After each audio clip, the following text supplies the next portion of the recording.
ओमज्ञानतिमिरान्धस्य ज्ञानाञ्जनशलाकया चक्षुरुन्मीलितं येन तस्मै श्रीगुरुवे नमः।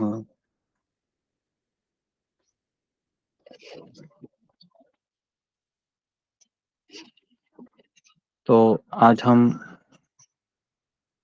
श्रीमद् भगवद गीता के पहले अध्याय के ऊपर संक्षिप्त में हम आपको ये बताना चाहेंगे कि धृतराष्ट्र की जो मनस्थिति है पहले अध्याय में या उसका जो निरीक्षण है, तो उसके बारे में आज हम चर्चा करेंगे। जो पहला श्लोक जो भगवद गीता में धृतराष्ट्र ने कहा है, धर्म क्षेत्रे कुरुक्षेत्रे समवेता युयुत्सवः मामका पांडवाश्चैव किम कुर्वत संजय। तो इस पहले प्रश्न में धृतराष्ट्र का जो मनस्थिति है ये हमें समझ में आती है। तो ये प्रश्न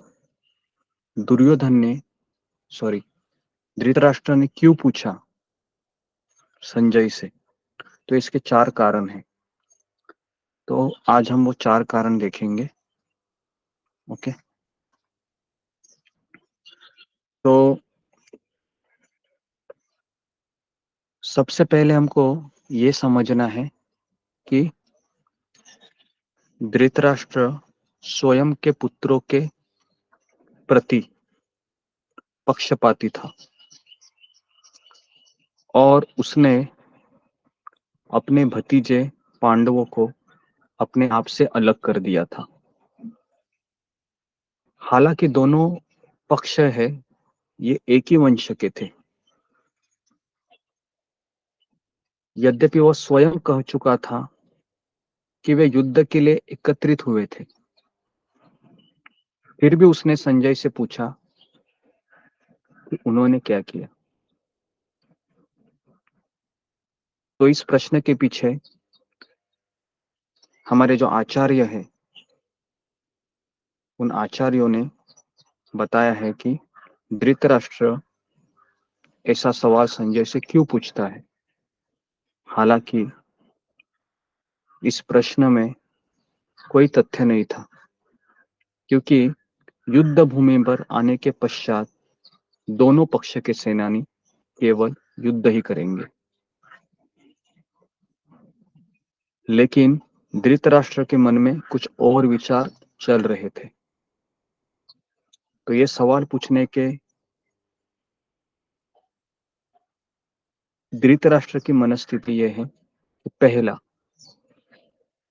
कि वह चाहता था कि मेरे ही पुत्रों को राज्य मिले, ये उसकी चाहत थी। तो इच्छा, क्या उसकी इच्छा थी? पहला कारण है उसकी इच्छा थी कि मेरे ही पुत्रों को हस्तिनापुर का राज्य मिले, ये उसकी इच्छा थी। ये पहला कारण था। दूसरा कारण यह था कि उसके मन में शंका थी। यह शंका थी कि शायद मेरे पुत्र विजयी नहीं हो सकते। ये शंका इसलिए थी क्योंकि धर्म के जो स्वामी है भगवान श्री कृष्ण, वह पांडवों के पक्ष में थे। तो दूसरा कारण ये था कि शंका थी। तीसरा कारण ये था कि उसको भय था। वो भयभीत था क्योंकि ये युद्ध होने जो जा रहा था ये धर्म क्षेत्र कुरुक्षेत्र में होने जा रहा था, और कुरुक्षेत्र के प्रभाव से धृतराष्ट्र को ऐसा लग रहा था कि शायद उसके प्रभाव से मेरे जो पुत्र है दुर्योधन, ये पांडवों से समझौता न कर बैठे। अगर वो समझौता करते थे तो फिर पांडव विजयी होने की निश्चित थी। ये तीसरा कारण था। और चौथा कारण था, वो था आशा। धृतराष्ट्र के मन में यह आशा थी कि अगर कुरुक्षेत्र के प्रभाव से पांडवों के हृदय में वैराग्य उत्पन्न हुआ तो बिना युद्ध के ही मेरे पुत्रों को राज्य मिलेगा। तो इस तरीके से ये पहला जो श्लोक है, धर्म क्षेत्र कुरुक्षेत्र, यह श्लोक बोलने के पीछे धृतराष्ट्र की यह मनस्थिति थी कि उसकी इच्छा कि मेरे ही पुत्र विजयी हो। दूसरा कारण यह था कि शंका थी कि सही में मेरे पुत्र विजयी होंगे। तीसरा था कि भय था कि शायद मेरे पुत्र समझौता तो न कर बैठे। और चौथा कारण था आशा कि शायद पांडव लोग समझौता कर बैठे।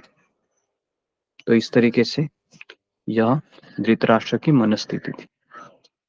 तो यहाँ पर हम रुकते हैं। आपका बहुत बहुत धन्यवाद। हरे कृष्ण। श्रील प्रभुपाद की जय।